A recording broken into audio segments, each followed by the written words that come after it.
podcast. Today I'm joined by the lovely Lucie from Hair Syrup. Would you give us a little introduction and say hi, Lucie? Yes, hi everyone. I'm Lucie. I'm the founder of Hair Syrup. We're a TikTok viral haircare brand that basically started accidentally out of my parents' conservatory when I was a full-time student, and now it's grown into quite a substantially sized business, all in the space of a very short amount of time. Can you give us a bit of the backstory on kind of how you got started and how it happened from the kitchen? Yeah, so I obviously never intended to start a business this way. It's not the most conventional way of starting a brand, but when I was a teenager, I've got some horrific photos as evidence. I fried my hair off, bleach, heat, everything else in between. And then I got to about 19 and my hair was just an absolute mess. So I thought, right, okay, I've had enough of this now. I need to do something about it. So I went on a little bit of a hair care journey, and I spent lots of money and time and effort on all of these products. The hair care market wasn't really great back then. It's obviously a lot better now in terms of what's available to just the general public. But I went to a local salon, went to a high street when I was when I was living away, and I just couldn't find anything that made my hair, that changed the longevity, the sort of health longevity of my hair. So what I'd find is that I was using the products, they'd make my hair look nice for literally a day, and then 2 days later it's back to what it was before, frazzled. My hair was so damaged that if I touched it, it literally made like a crunching sound. Oh God. It was so bad. So I gave up after however long of using those products, and then I decided to look more down the natural route. So I basically researched alternative hair care ingredients, alternative hair care what can I find that's going to do something good for my hair? And this is when I sort of found out, like I said, about all of the different natural ingredients that can be really good for your hair. So things like avocado, aloe vera, almost like fruits and vegetables and food that is really good for your hair. And then I found out about essential oils, and I thought, oh, okay, actually, this sounds more up my street. And then I did a little bit of research because I thought, okay, I'm going to give natural products a try. I've tried everything they sell on the high street, it hasn't worked.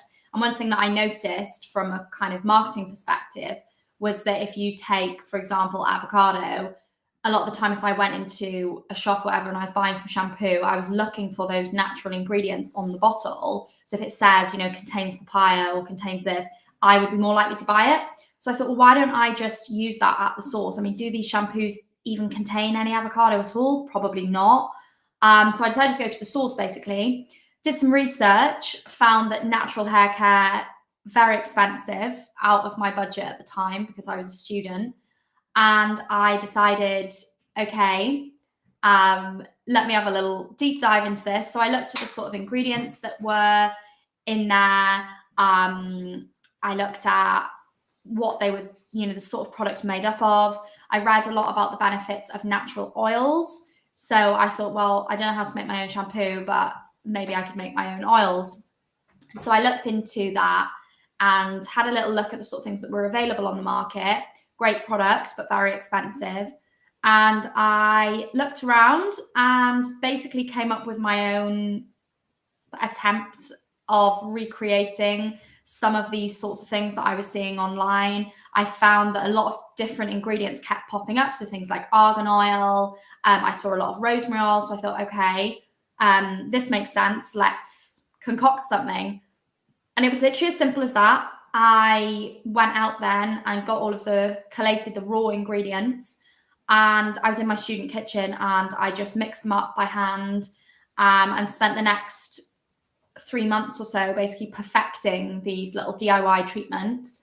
I used different ones for my scalp, different ones for my lengths and ends, and I had all of these little bottles that were just lined up on the counter that did different things. And they were the only things that made any difference to the sort of health of my hair long term, rather than just, you know, coating it in something and then it looks nice for a day and then it goes back to normal. And so I thought, oh, these are great. And I just kept using them, thought nothing of it. And then months and months later, my hair was obviously completely transformed. And you can see, if you look on my TikTok and stuff, you can see the photos of the before and afters. And then I went home because lockdown happened. So my uni closed, or everything went online. So I went home, and everyone just kept saying to me, my friends and family, when they saw me for the first time in a while, they said, oh my gosh, what have you done to your hair? Because it was probably double the thickness, double the length, and it just looked amazing. And prior to this, it was so damaged that if I wore a black top, I would have broken pieces of blonde hair all over my shoulders every 5 minutes. And so I said, oh, I've been using these hair oils that I've been making. You know, I've been mixing them up and using different stuff. And yeah, oh, okay, that's cool. So anyway, then my family were like, oh, can I try some? So it was honestly as simple as, when I was doing mine, they said, oh, can I use some? And then they'd use theirs. And I was sort of putting on a bit of a science hat, and I would amend the concoction to whatever was wrong with their hair. So if my mum, for example, was like, well, my hair's bleached and it's dry, I'd say, okay, we'll put some aloe vera in there. But if my brother said, oh, you know, my scalp's itchy, I'd say, okay, we'll put some peppermint in there. So I had researched all of these ingredients. I was quite familiar with all of them, and I sort of knew what they did.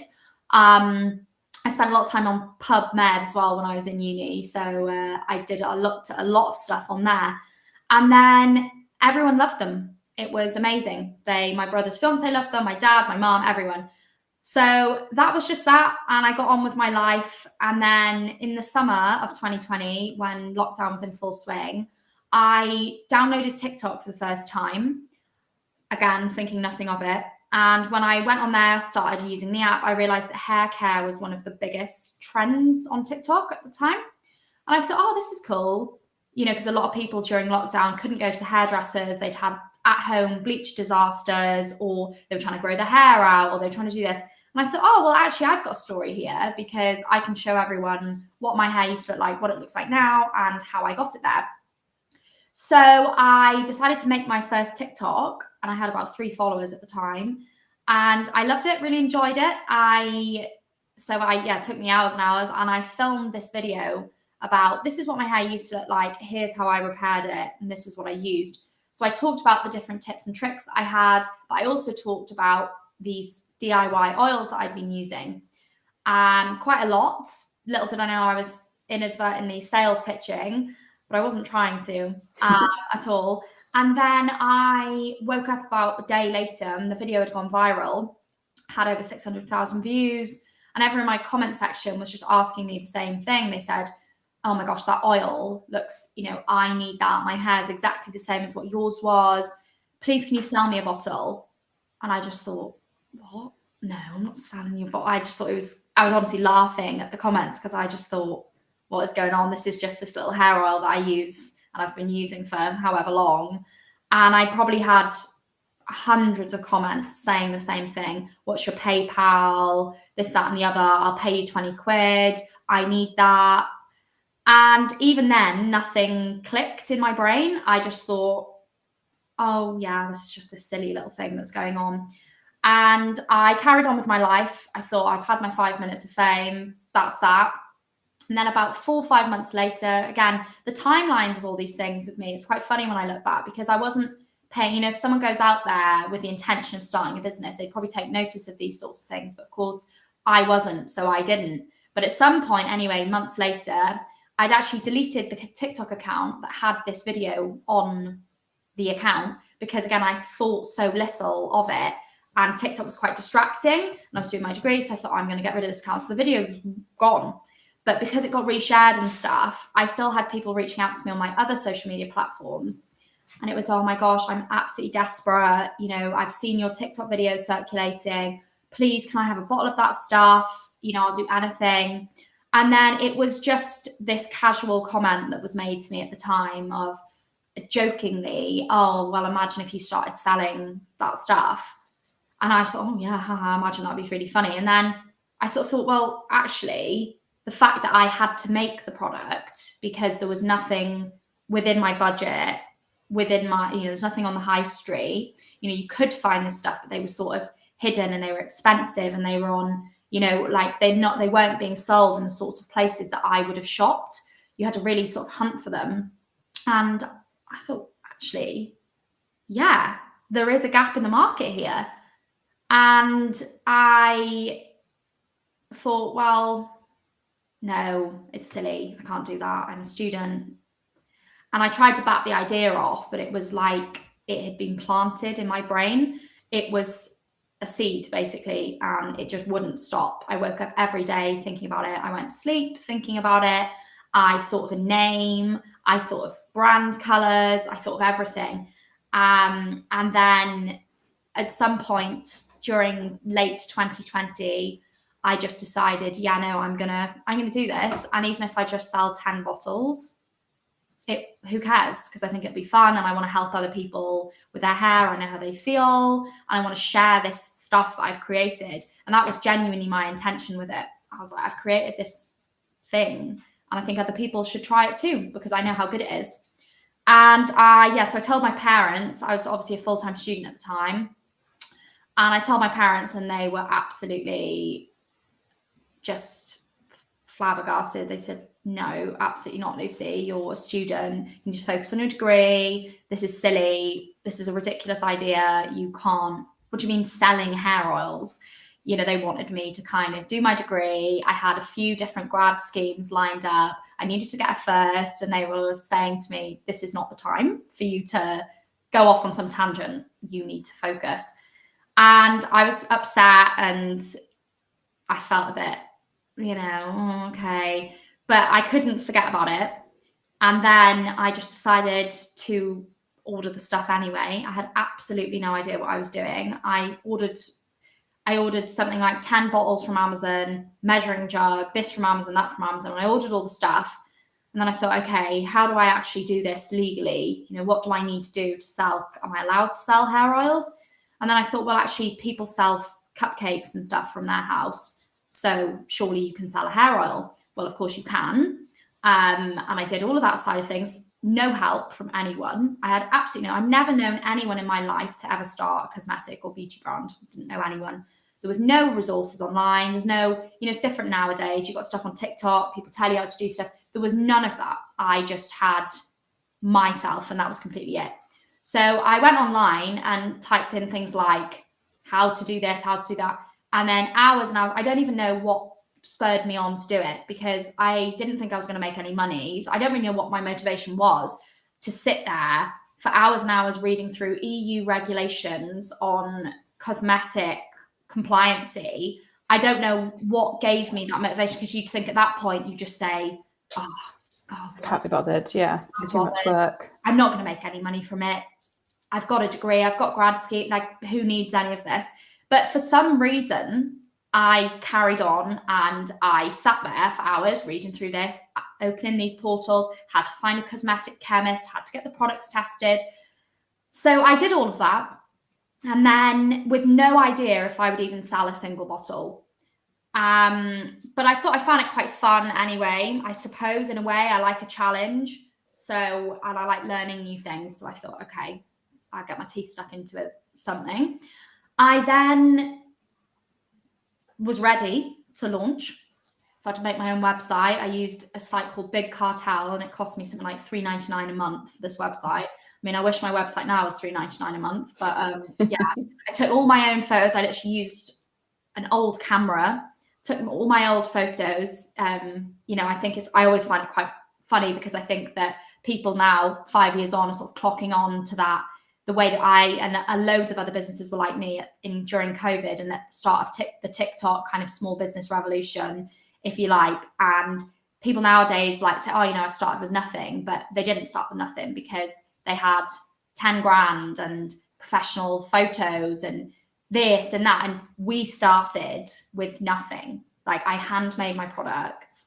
I shot them myself. The labels that I was using on them, I printed them off on an Epsom normal printer from using my mum's printer. Then I cut them out and print stick them onto the bottle. That is complete DIY. Complete DIY. I had nothing. And then I thought, okay, let's go then. So it was just supposed to be this little Etsy business. And I went on TikTok. I've still got the first video I ever posted on TikTok. And I basically started posting, told everyone my story. I was very front and center of the whole business. Again, people have clocked onto this now and other people start doing it. But actually back when I did it and other people with businesses that started at the same time as mine, we had to do it all ourselves because we were in lockdown. And we were genuinely tiny brands who could never in a million years afford content creators, or we wouldn't even have known what that was. That wasn't really a thing, 5 years ago. So we had to just be the brand. It had to be us in the videos. We had to be the ones talking about the products. We had to do the voiceovers. That's kind of how it worked.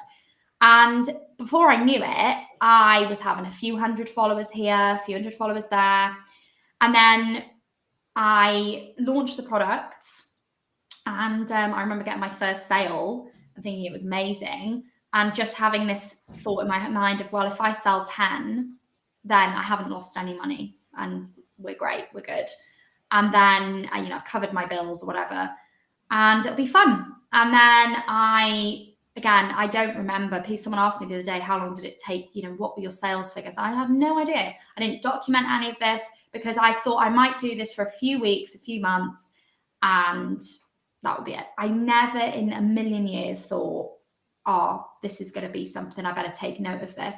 I had no idea I'd even break the tax threshold. I had no idea that I'd ever need to, when it came to doing my first tax return, I didn't have any receipts. And my mom was like, she spent weeks gathering all these receipts because I just didn't think any of this would ever become relevant. Mm-hmm.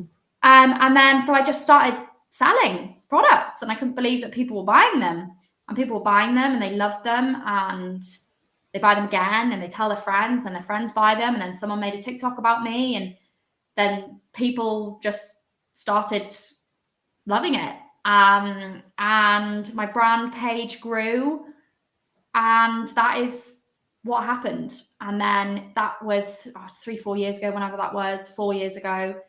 And since then, there's been unimaginable ups and downs.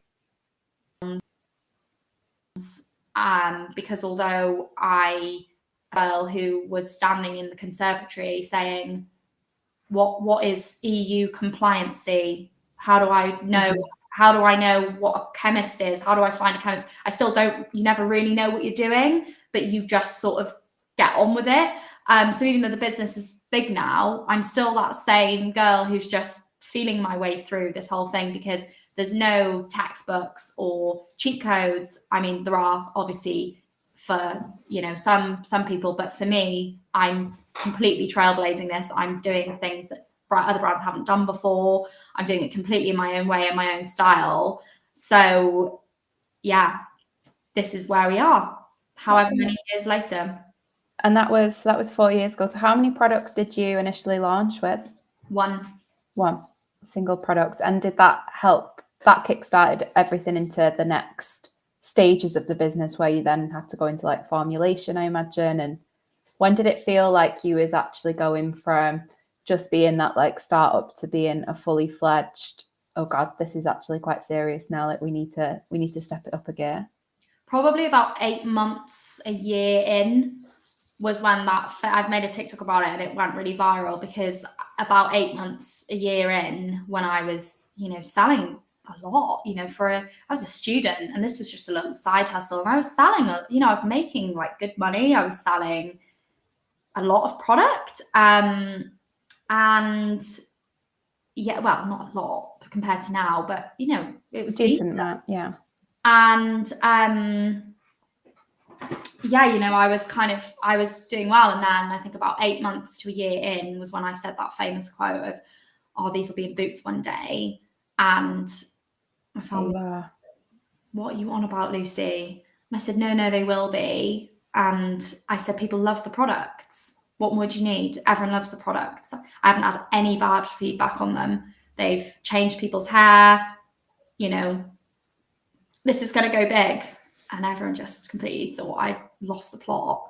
And then it was really satisfying then when they did end up in Boots because I just knew they would about 8 months to a year in. Obviously at the beginning, I didn't think I'd even I didn't think I'd sell anything. But once I got to that place, I can't even remember how many, maybe 50k followers or something.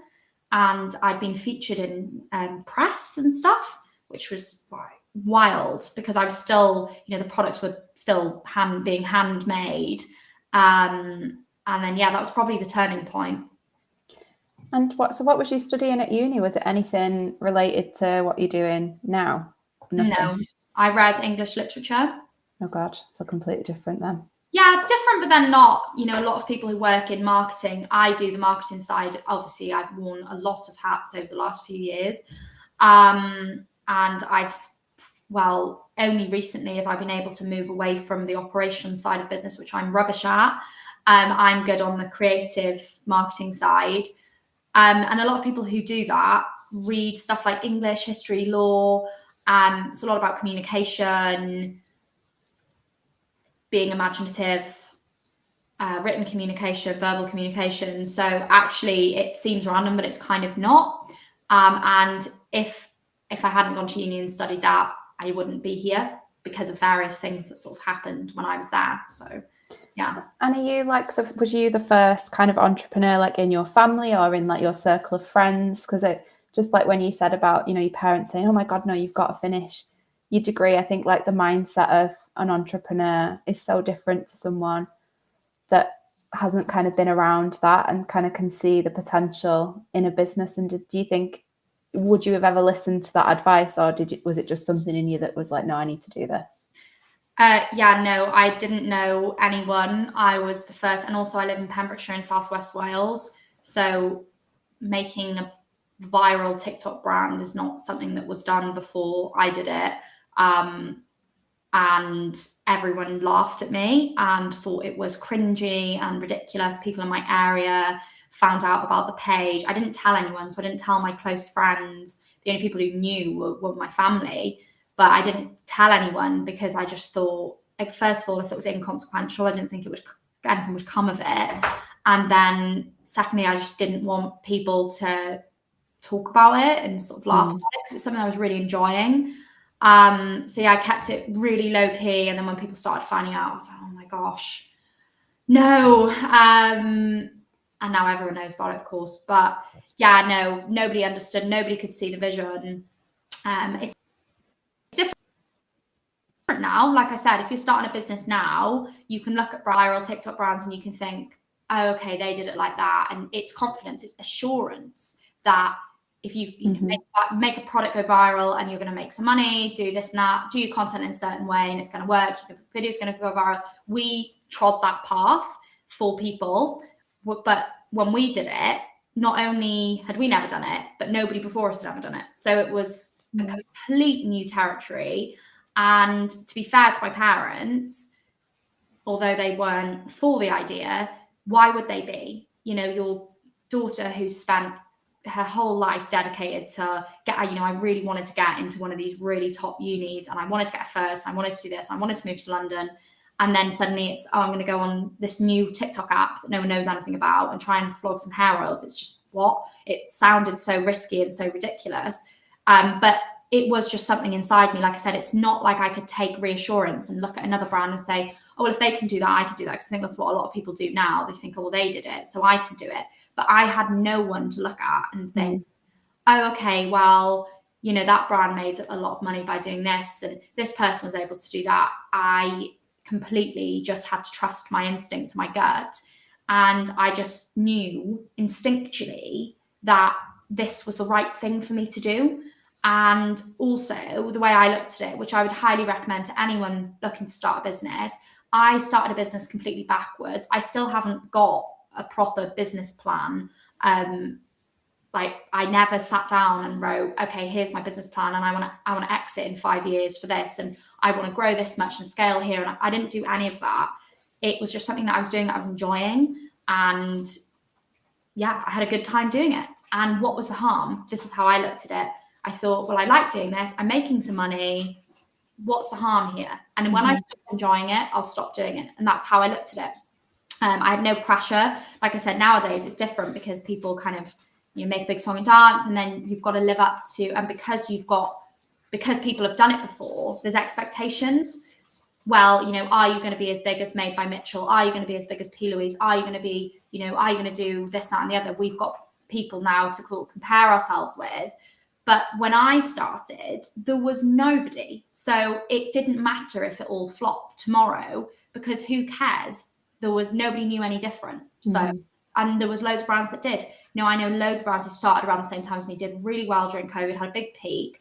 And then they just decided to close up shop, or it went quiet and they thought, oh, okay. And then they returned to their old job. Like that was ideal for everyone, because there's no pressure. There's no big expectation. You're not, you know, people aren't watching you waiting for your next move. It was just ideal. And I thought, well, if I want to stop doing it, I can stop doing it, because who knows if any of us will succeed anyway. So like I said, it's different now, but back then that was my attitude towards it. And let's talk a little bit about the like going into retail, because you've initially started as like TikTok brands, and then now you're in massive retailers like Boots and Superdrug. What was that journey like, and how did you kind of get that foot in the door to, you know, open out those new avenues for you? So this is one of my favorite questions to answer, because I never contacted any of my retailers. They all came to me. And I've heard stories a million times over about, oh, you know, I was knocking on Boots's door for 3 years. I was emailing them every week. And then finally I got listed with them. And, you know, I really wanted to be on Look Fantastic. And I was calling them and I was sending products to their office. And I didn't do any of that. I sat back, chilled, was just growing my brand, and they all emailed me first. I don't work with any retailers that I reached out to. And to be honest, I think it's good. We're an indie brand, and working with retailers is a different kettle of fish from running a business. And it's nice when you haven't been chasing after them, because when you're an indie brand and you don't have loads of money, they'll squeeze your margin, you know, they do things, and it's nice to not feel like I need you. It's nice to not have that sense of there being any sort of power imbalances. So because I wasn't desperately banging on their doors, it feels slightly more equally weighted. Whereas, like I said, I know lots of businesses, especially beauty ones, who are solely dependent on, you know, one retailer that they sell to in the US or something like that. And then it's just so difficult, because if the relationship, something happened within the relationship, where does that leave you and your brand? Whereas for me, the big focus is B2C, and that's what we sort of nurture. We're obviously trying to grow our retail as well, because retail is vitally important. You know, you can't grow a beauty brand to the sort of scale I want to grow to without it. But yeah, I just kind of work on fostering nice, good relationships with them, but also making sure that everyone's happy and everything's on equal terms, which I've been lucky enough to achieve, like I said, because I wasn't asking for them. Yeah. And let's talk a little bit about the retention aspect. Like I know you said, you know, in the early days, especially, like people just loved the products, they kept coming back, and I'm imagining the products have only got better and better as you guys have grown. What's helped, do you think, help turn those first time buyers into those loyal customers? Is it more than just the product that you guys are offering, or is there any other factors? I think now it's turned into, hair syrup is a massive brand. Everyone knows about it. We've become a bit of a, I don't know what you want to call it, but we are something. People know us. They call us the hair syrup girls. I've seen that brand on TikTok. You know, we've become very recognizable. People like us. They like our content. We're very relatable. But that's only of recently. So I would say only in the past 6 to 8 months, we've really nailed down that sort of the idea of hair syrup being this brand that has a bit of a following. Whereas genuinely before that, well, I might be wrong, but from my perspective, genuinely before that, because I was the only, you know, I pretty much manned the socials myself and grown the brand, the majority of it myself. I think people feel an affinity towards me, but more so because they know that my story is genuine. They know that I didn't go out there to try and make money off anyone or try and, you know, become a millionaire. I went out there with my products because I wanted people to have the same hair experience that I'd had, and it was a total accident. So I think people feel an affinity towards me because there's so many brands, especially haircare brands, you know, they're always in the press. They're using these ingredients. There's question marks around, you know, the ethics around the brand. Whereas I think people just love buying from me because they were like, oh, she knows how we feel. She's been in our position. She's had problems with the scalp. She's had hair loss. She's had this. She's had that. And they just sort of trusted me. I've been lucky enough, like I said, since growing my team. This is why I keep my social team really small, because we want to keep that, nurture that trust. But like I said, this is quite a new thing. It wasn't really like this before. It's quite a new thing. You know, if we go places now, like we went to Leeds the other week, and people were running 30 minutes across the city to come and say hi to us and see us and chat to us, which is just insane to me. Because it did just genuinely start as being the products. So people would just, which I really liked, it wasn't this, like they called it trend or Dragon's Den, and it wasn't this trend or this thing. And, you know, there was no sort of social clout around it. It wasn't like that. It was just genuinely the products are so good, and people would just rebuy them as part of their monthly routine in the same way that you buy your, say, like your facial cleanser. There wasn't so much of an emotion around it. Whereas now we've got the best of both worlds, because we've got that emotional response from people and that affinity with us, as well as, like you said, the products are even better than they were. You know, we reformulate every 12 months. We check that things are as they should be, performing as well as they should be. We get them clinically tested. You know, we make sure that the results are up there. We make sure that every year when we're getting them tested, it's going from 44%, say, hair growth increase. We want to get it to 48. It's that sort of thing that we're aiming for. But up until recently, it was just the products, which I love about it. You know, it wasn't this influencery, trendy, cool, oh, you're cool if you use it. And I never wanted it to be like that. I wanted to make products for people that actually worked and helped people. I didn't want to be a viral brand. I didn't want to be a social media thing. It wasn't supposed to be like that. It was, these products are amazing and I want you to experience them. And it's only been recently that there's been a slight shift from that, but not really intentionally. It's just sort of naturally happened. I think as well as you building out that following and that loyal customer, you're naturally going to start building a community of people that are invested in you as the founder, like, and following your journey, invested in like the product, and then kind of what else that you can bring, I suppose, to keeping them involved in that community. So I think it's all good stuff, isn't it? Like the more people that you can bring on, it's amazing. I hate the word community though. I feel like it's become this massive buzzword that I see everywhere. And I think I actually saw this other girl who started a brand similar time to me. She got a similar size. She sells makeup and stuff, similar size brand. She made a TikTok about it, and it's just, people are just really jumping on that now. Yeah. And they don't have the genuine sort of roots, I feel, to call yourself a community brand. Or they're trying to become, and I just think, I don't know, it's become one of my little sort of pet peeves now, I suppose, as a more of an organic business owner, rather than someone who's I don't know, analyzing the market and then deciding, okay, this works well. Because I'm like, no, we didn't even mean to do this. This just sort of happened, and it's genuine. And then you see people contriving it, and I just think, yeah, no, not keen on that. So yeah, that's become my new little pet peeve.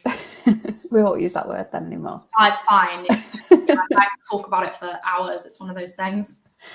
And just back to kind of like the team and the growth of your like team. How did you, like, obviously as your business is growing, like you need more hands on deck, don't you, I suppose? And how did you decide when and who to hire in the beginning stages, I would say? Like, what was your first hire?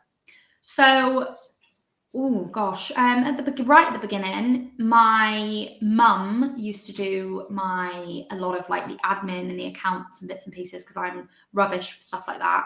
And then I had an ex-partner who helped me with things like packing orders, filling bottles, the sort of pragmatic side of things. But I did everything else. I did the customer service, the social media, the product development, all of the compliancy stuff. I did all of the mixing. I wouldn't trust anyone except myself to basically mix it. What else did I do? I hand labeled everything. Yeah, so it was basically the three of us right at the beginning, you know, when I was doing it from the conservatory. But they both had other jobs though at the same time. Funny enough, they were both self-employed, but they were working for other people. So just sort of it was a side thing, you know, they were giving me a hand with stuff. And then when I needed to employ staff properly was when I got my first business premises. I mean, I call it a business premises. It was an old charity shop that was absolutely stinking and needed renovating. So that was just a complete nightmare. So it was then that I decided, okay, I wanted someone to start. What I wanted someone to do was pack my orders for me, because it's so time consuming order packing. And I was like, if someone can do that, I can focus on going live on TikTok, making TikTok videos, doing stuff on the website, blah, blah, blah, blah, blah. Because it was sort of getting a little bit better at this point. You know, I'd found a photographer on Fiverr that I'd, you know, had £100 photo shoot with, and it was all very exciting. Sent my products off. So it was kind of getting a little bit more professional, dare I say it. And then we had this premises because once a retailer contacted me and I was just sort of barefaced exaggerating through my teeth and on a Zoom meeting with them, and they were talking about POs and Euro pallets and MOQs, and I was nodding along Googling what is an MOQ, because I literally have no idea what I was doing. I said, yeah, that's fine, you know, 2 Euro pallets for collection, that would be no problem, and I'll get my team on it. There was obviously no team, it was just me. And I was agreeing to these retail partnerships, and my mum at the time just said, Lucy, this is too far. She said, you don't even know what a pallet is. How are you going to get a pallet in your house? We've got steps up to our house. She was like, how are you going to do this? What if it rains? So she came in with all of these, with realism, basically. So I said, well, I can't lose this order with this retailer. She said, you can't fulfill that order from the house, because it's quite a big order. And she said, you can't fulfill that from my house. It's not physically possible. She was like, how is the guy gonna, you know, we have a small driveway, it was all this stuff. So I was like, right, that's it, then I'm getting a unit. And she was like, perfect, I've been waiting for you to get out, basically. Get my conservatory back. Yeah, get my house back. So she's like, great, go and find yourself a unit. Well, my God, that was a kettle of fish in itself. So funny when you look back on starting a business, because you gloss over all these things when really the day-to-day of finding that unit, that was just, I would cry 5 times a week, couldn't find anything, things would fall through. Absolute nightmare. Like I said, eventually got this old charity shop, blah, blah, blah, and I could fulfill my wholesale. So I could finally do that order sort of 4 months after I'd started speaking to them, longer even. And then, yes, I had the first member of staff, and I had these 2 girls, and I couldn't decide between the 2. So I think I did like part-time for each or whatever. So I remember having to ring my accountant and be like, how do I hire someone? And he was like, well, you've got to do this, you've got to do that, you've got to fill out this form. So I said, okay. So, and anyway, one of the girls ended up leaving. She's went on a bit of a different path. She's like got a baby and stuff now, but yeah, she ended up leaving. The job wasn't really for her. And the other girl, though, on the other hand, she is still with me to this day. So she was my first member of staff, and she's still with me. So she's seen the business go from that to what it is now. So she's amazing. Like, I don't think Hair Syrup could really run without her, to be honest. She's just fantastic. And she's like a pillar of it.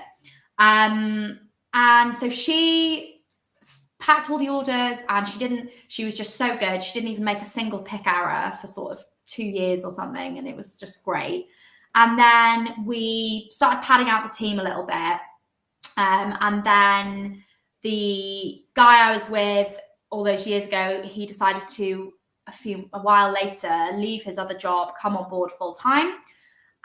Because over a period, it was just myself and 2 other girls. So he came back full time and was like, look, you know, I can do this full time. It's the winter, blah, blah, blah. So he came on full time. Again, it's all like a little bit hazy. I try to remember these things. I'm like, God, that was so long ago. So it was lucky that he did, because before that, like, I didn't really need anyone. But this was the end of 2022. So he was like, look, I can come in, I'll pump the oil, because we were getting oil made for us at this point in bulk. So we're having these 10 kilogram drums of oil, ready-made product, and get shipped to us. We'd then put it in bottles, label it, batch code it, put it on the shelf. And we still do that now, funnily enough, for a percentage of our goods. So he was like, oh, I can do that. And I was like, really? Do you think that's a full-time job? And he said, yeah, no, I think it is. And I can help around with this, that, and just do the operation side of things. So I was like, okay. So he did that. And like I said, like he did, because we went from previously, we'd been doing about 130K a year.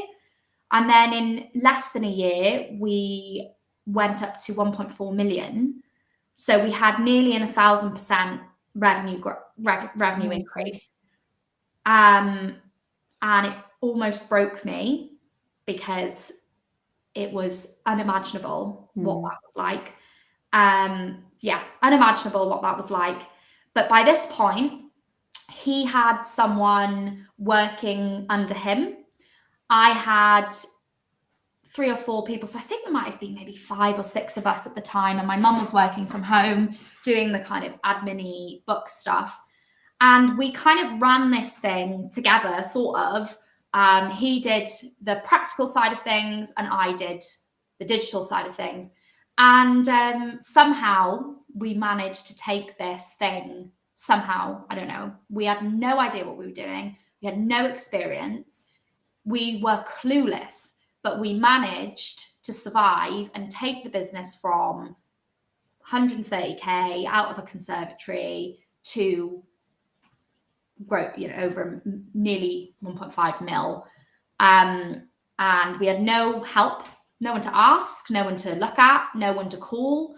We had to figure everything out by ourselves. And then 2023 came along and fine, and we sort of got a bit of a handle on things. There was a production system that we'd managed to invent somehow. There was a packing system. TikTok was growing. Our retailers were growing. So wholesale was becoming more of a part of the business, and things were just going and going and going. And then in the next year, then we went up to 4.5 million or something, which again was insane. But we had a handle on things more at this point. We kind of knew-ish what we were doing. And I'll be honest, even if the business was such a strange, unique beast, if you like, that even if someone had come in who was a business expert, because anyone would have looked at us and gone, they're a pair of like, what are they doing? But actually, you could have had Alan Sugar come in, and it was such a niche business in such a niche area, and there was everything that was just so particular about it, that we were the only people who actually understood, and were the only people who could have done the job. Nobody could have come in, no matter how much experience you had, and done a better job than what we did, because nobody understood the business like we did. And like I said, I'm not copying another business or following. I don't want to follow, oh, well, if you follow these tracks, you can do it like this. I didn't want to do that. I wanted to do it my own way. So there was a lot of mess, a lot of things went wrong, a lot of money spent, a lot of tears, a lot of everything. But we got there. And then at one point we had 3 buildings. There were 3 buildings where we were fulfilling all of the orders, fulfilling all of the wholesale, and manufacturing the goods. And then the team grew to about 20 something at one point, and never again, because I was just like, no, I didn't like having that big of a team. It was, and then you start with the bad eggs, and it was just, no. My team now, even though we're obviously a lot bigger, my team now is a lot smaller. And I would never be in that position again. It was just the most stressful thing. And then it comes, as if I didn't have enough problems with growing a brand and everything that comes with running a business, you then have to deal with all of that. Yeah. It becomes like people management then, doesn't it? So and it's like a whole new beast. Like, it's like your focus is taken completely away from the day-to-day and the management and growing and working on your business, and it is becoming like involved in other people's problems. And we were losing money at points last year, and the business wasn't growing, and I just couldn't understand why. And then when I spoke to someone about it, they were like, do you actually do anything with your day other than sort out other people's problems and talk to other people about, oh, well, you know, this is, you know, blah, blah, blah. And I was just like, actually, no, I don't. I have spent and I was really, really unhappy. I had a really bad year last year, and I was so miserable. And I was like, I hate doing this. I don't want to do this anymore. And then again, when I spoke to someone who had some clarity and perspective, they were like, yeah, but Lucie, this is because this isn't your job. Mm-hmm. Shouldn't be. You're not a HR manager. You're not a, you know, we have HR manager, we have HR, but it was all coming to me anyway. And they were like, you should be doing the stuff that you like. You should be doing the social media. You should be doing the outward facing. You should be doing the people stuff. This is just not you. And I managed to take a step away probably towards the end of last year. And it's just been the best thing I've ever done, and the best thing for the business, more importantly. Mm-hmm. Because the trouble is, the longer I'd stayed doing things like that, the business wouldn't have been profitable. We wouldn't have made any money. We would have stopped going, and everyone would have been out of a job. So although at the beginning there was a bit of an adjustment period to like, Lucie's not available to just take charge of everything and sort everything out anymore, although there's always an adjustment period to that and a feeling of, oh, well, hang on a minute. It was for the best, because like I said, if I'd continued to do what I was doing, the business, we would have gone out of business. Mm-hmm. It was just not functional. And I found it incredibly emotionally strenuous. So whenever something happens in work, I feel it on a tenfold scale to if you're talking to my HR manager, who's just completely objective and unemotional about stuff. Whereas if it's to me, it feels like the end of the world and horrendous and catastrophic, when it's actually not. 99% of the time, I just don't have the capacity to deal with that sort of stuff, and I find it incredibly stressful. Mm-hmm. So yeah, that's where we are now with the growth and the team and all of that stuff. And it feels like you've hit some major milestones like along the way. Like, what else is left on your, I know you said you've not really ever done like a business plan or a vision board or anything like that, but what do you have any more goals associated with the business of things that you want to hit in the next 12 months, 5 years, 10 years? Like, what does it look like for you? So we're in a difficult position now because we've cracked the majority of the UK market. You know, we're in Boots. Most people who are on TikTok know about us. There's obviously always more to do, like B2C. There's always more avenues to explore. But the UK for us is sort of sussed-ish. Mm-hmm. I'll obviously continue to grow it here, but we have to get into different markets. It's the only way that we're going. You know, I've got revenue markers that I want to hit. And I say I haven't got business plan, obviously I have, but not in the traditional sense. But I've got revenue marks that I want to hit, and I'm not going to be able to do that. And people who know a lot more than me, know a lot more about what they're talking about, have told me you will not reach those numbers in the UK. It's not possible. Mm-hmm. So I'm going to have to go abroad, but I'm lucky because I'm one of the biggest hair care merchants on TikTok. TikTok Shop is obviously expanding now across Europe, across Ireland, the US. There's a lot of opportunity for expansion into those markets through TikTok Shop. So I've been pulling my hair out for the last 6 months, trying to come up with a strategy, export strategy. How am I going to do this? Should I use a distributor? Should I go B2B? What should I do? Should I use a consultant? Should I use an agency? And I think it makes a lot of sense for my brand, because my brand is TikTok born and bred, that I launch into these new markets through TikTok in the same way that I launched my original brand through TikTok into the UK market. Mm-hmm. So that's my sort of plan. And then I think once I establish myself on TikTok Shop in these different places, then I mean, when I go to their retailers, you know, a retailer in Spain or a retailer in Ireland or wherever, I can say, look, this is our growth on TikTok Shop. People will be coming into your stores. They'll be going on your website. They'll recognize us because we're trending on socials. And that's how my strategy worked in the UK. So I think I'm just going to duplicate that in different places, basically. And do you have like what's the split now in terms of the D2C side of things from TikTok Shop to other acquisition channels? So it's come down. It was around 48-49%. It's come down since then. It's still in the kind of low to mid 40s from TikTok Shop. But retail's still sitting between the 19 and 23% mark. Depending, you know, I haven't seen my end of year yet, but it's sitting between those marks. And we're trying to get, you know, basically people who order from our website, we're trying to get that up or more. I mean, it's not that unequal to TikTok, but we want to get them more on par. But it's hard, you know, this is how people are shopping, and we're targeting predominantly, you know, the people who buy from us, a vast majority of them, they're Gen Z, and this is how they shop. Mm-hmm. So who are we to really dictate to them where they can and can't buy our products? So yeah. Amazing. And if you could give like one piece of advice to someone that's looking at starting a brand, or someone that's in like those early stages of things that you've kind of learnt along the way, what would it be? I would say one of my favorite pieces of advice, and I live by it, is don't say do. People spend and waste hours and hours of their lives talking about this. They'll talk something to death and they will talk themselves out of an idea. I talk to people all the time. They say to me, and I get it, they say, how did you come up with hair syrup? But it's a completely different scenario because I didn't come up with it. It sort of came to me. It's not like I scoured the market and thought, oh, okay, you know, because the way a lot of people start businesses is they'll say, okay, this, you know, if someone would start a hair oil business, they might say, well, there's an X amount increase in Google search for rosemary oil. So there's market fit. I'll start a rosemary oil brand. I didn't do that. It all just happened very organically, very naturally.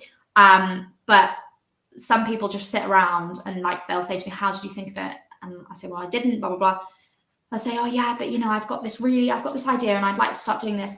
And by the time they finish talking about it and pondering it and backing and forthing in their head, they've put themselves off doing it, because then they're going, oh yeah, but what if this happens? Oh yeah, but what if that happens? And what if someone, you know, sued me? And what if this happened? And what if there was a problem? And what if I lost loads of money? And I'm just like, well, you're not going to do it then, are you? Because you're already in that negative mindset and you're not going to want to do it. And if you do it, it's going to feel like this huge risk. I don't like when people constantly make out that starting a business has to be this huge risky endeavor. It doesn't have to be. No. You don't have to raise £1 million in capital and do this and do that. You can start off small, especially if you're doing a physical product. You don't need it to be perfect. You don't need to have amazing bespoke packaging. It doesn't need to be exactly what you want it to be in 5 years' time. You just need to start with something, and you can hand make it. Like I can't even stress this enough to people, because I just think, you know, or if you're going to order it and get it manufactured, just order a low MOQ, spend a little bit more money. You don't need to order 10,000 pieces of something. Order 150. Like, you don't need to see starting a business as this massive life-changing thing, because you're setting yourself, you know, the statistics, unfortunately, for businesses as well, like, they're not always weighted in our favor. Startups, new brands, they're not always weighted in our favor. So there's a sense to me of, let's just not go headfirst into something. Let's just test the waters, see how things go, not get too ahead of ourselves about things. Don't put too much pressure on yourself, but just start with something and start doing something, instead of just trying to talk about it for ages and then you don't end up doing it, and then you put yourself off it, and then it's just a complete waste of time. So yeah, that's probably my advice, long-windedly. I think that's brilliant. Just get on with things, just get things moving, and you're always going to learn and make changes along the way. I bet when you look back at like your prick stick labeled bottles, you wouldn't have thought then like where you could have potentially taken the brand to, and where it's still got to go. So that was amazing, like super inspirational. And thank you so much for sharing your words of wisdom. Oh, thank you. I really enjoyed. Thanks.